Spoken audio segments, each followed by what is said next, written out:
Number one. Number two, I think they're fantastic persuaders. You want to tell somebody, get somebody to do something, and you tell them directly. Chances are they're going to resist you, right? But if you tell them a story, I think you give people the chance to stand back and think about it and draw their own conclusions.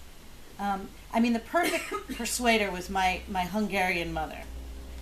So my mother's from the old country, and Hungarians love to tell stories. And when my mother wanted to get me to do something as a kid, she would never tell me. She would tell me a story.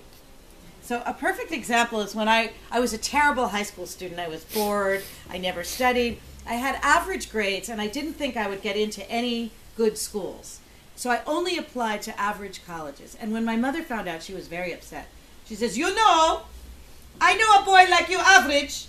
He also applied to average schools and was rejected from all of them." So I'm like, "Ma, why are you telling me this?" And then she did this. She said, "Wait." And when she did wait, I knew something was coming.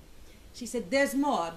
Then the boy's father said, 'Now aim higher.' So he applied to Harvard and got in." I didn't understand her story, but at the last minute, I put an application in also to a top women's college. And guess what? The only school that accepted me was the top. All the average schools rejected me.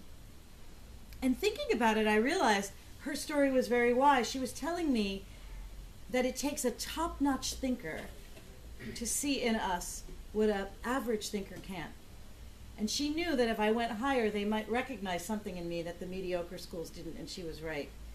And it was such an important lesson that I've used it in every aspect of my life from that point on. So stories can work. They can persuade. They can also be very, very healing.